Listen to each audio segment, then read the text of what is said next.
My Dragon System, capítulo 11, Criança Amaldiçoada. O que eram todas essas mensagens inúteis aparecendo na minha frente?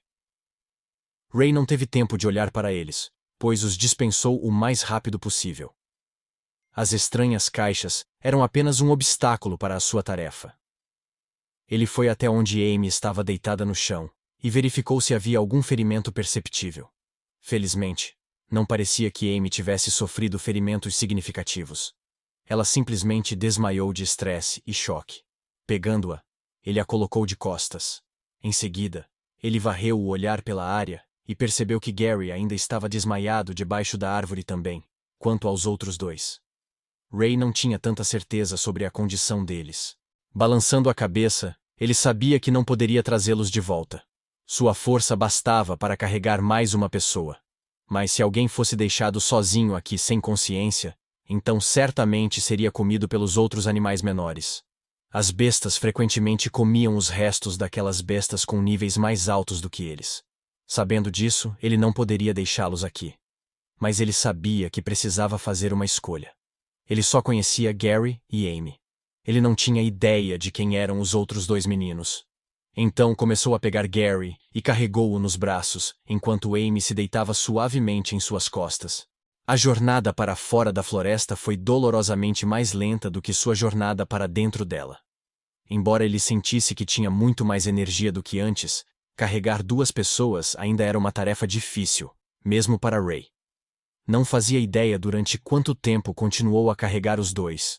Tudo o que sabia era que durante todo o processo, a sua visão estava oscilando, e ele continuou a lutar para se manter acordado. Parecia que a ferida em seu peito também havia o afetado. Eventualmente, ele conseguiu chegar à saída da floresta, e então entrou na aldeia, onde pôde ouvir alguém falando. Tem algumas crianças aqui. Parece que vieram da floresta. Devem ser as crianças desaparecidas. Chame seus pais, rápido! A aldeia inteira desceu rapidamente para ver o que estava acontecendo. Usando ambas as mãos, Ray gentilmente colocou Amy e Gary no chão. Por favor, verifique se eles estão bem. Ray tentou se levantar e se afastar da área, mas logo caiu no chão. Ele estava muito fraco neste momento. Tudo o que ele podia ouvir eram vozes em meio à sua visão turva. O que diabos aconteceu aqui?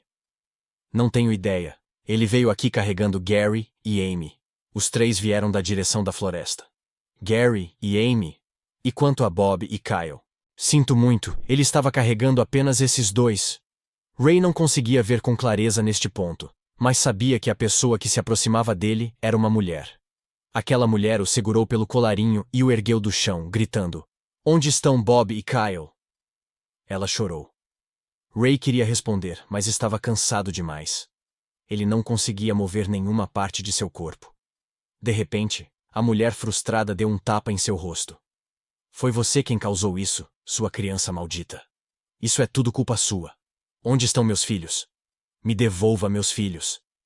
Ray não conseguia acreditar no que estava acontecendo. Mas ele sabia que essa mulher estava com muito medo de ir para a floresta sozinha. Então ela estava descontando suas frustrações nele. Os outros, em vez de vir em sua defesa, começaram a apoiar a mulher. "Diga a ela onde eles estão." Provavelmente foi ele quem os atraiu para a floresta. A maldição é verdadeira. Veja o que aconteceu com aqueles ao seu redor. A mulher começou a bater repetidamente no rosto de Ray. Cada vez que Ray sentia sua consciência escorregar, a mulher o acordava com um tapa, perguntando onde estavam seus filhos. Ray rangeu os dentes e usou o que restava de sua força para dizer: "Eles estão na floresta." A mulher parou de segurar o colarinho de Ray e ele caiu de costas no chão. "Você só carregou Gary e Amy aqui? Você os deixou lá para morrer?" Ela gritou. Os outros a apoiaram mais uma vez. Como ele pode ser tão sem coração? Ele conseguiu salvar Gary e Amy, mas por que não salvou Bob e Kyle? Bob e Kyle são crianças. Como eles podem sobreviver nas profundezas da floresta? Os murmúrios em torno de Ray o deixaram magoado. Será que essas pessoas esqueceram que ele também era uma criança? Ou o fato de seu cabelo ter ficado vermelho os fazia esquecer que ele ainda era humano? Eles já estão pensando que eu sou um monstro. Eles não me veem como uma criança. Ray deu um sorriso amargo. Nesse momento, ele entendeu que esses humanos eram muito mais assustadores do que as bestas das quais eles mesmo temiam do fundo do coração. Na verdade, eles eram os verdadeiros monstros. A mulher agarrou um pedaço de madeira e começou a andar na direção de Ray. Era óbvio o que ela estava prestes a fazer com Ray, mas ninguém queria impedi-la. Ray rangeu os dentes. É assim que vou morrer? Morrendo por um pedaço de madeira? Que piada.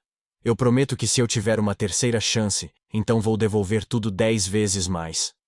A mulher balançou o pedaço de pau na direção da cabeça de Ray, mas algo a deteve antes que pudesse atingir. Ray abriu os olhos mais uma vez e descobriu um garotinho com cabelo loiro encaracolado parado na frente de Ray. O menino era Gary.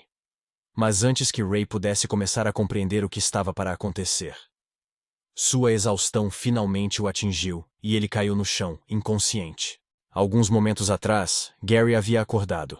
Ele não podia acreditar que ainda estava vivo com sua irmã deitada no chão ao lado dele. Como ele sobreviveu ao ataque do lobo? A última coisa que ele conseguia se lembrar era ser atingido pelas garras cruéis do lobo. Gary agarrou a cabeça dolorida e vasculhou os arredores. Ele podia ver toda a vila ao redor de Ray. Ao lado dele estavam seus pais, e ele se levantou para perguntar: "O que está acontecendo?" "Como eu saí da floresta?" Gary perguntou. "Quando ouvimos a notícia, corremos para cá e vimos você sendo carregado por Ray. Não posso acreditar que ele forçou você e os outros a irem para a floresta." A mãe de Gary disse com uma expressão magoada no rosto: "Aquela criança imunda! Como ele ousa tentar fazer uma coisa dessas?" Seu pai disse com raiva. Os pais de Gary já haviam interpretado o que os outros diziam como a verdade indiscutível. Para eles, era a única explicação, pois não podiam acreditar que seus filhos eram estúpidos o suficiente para ir para a floresta por conta própria, exceto se estivessem sendo forçados. Mas Gary sabia que eles não chegaram nem quilômetros de distância da verdade. Foi ideia dele ir para a floresta para caçar algumas feras para ganhar experiências de batalha real. Então, a única explicação que Gary tinha para o motivo de eles ainda estarem vivos era que Ray devia tê-los salvado da morte. Essa teoria foi ainda mais solidificada quando ele viu que Ray tinha marcas de garras em seu peito.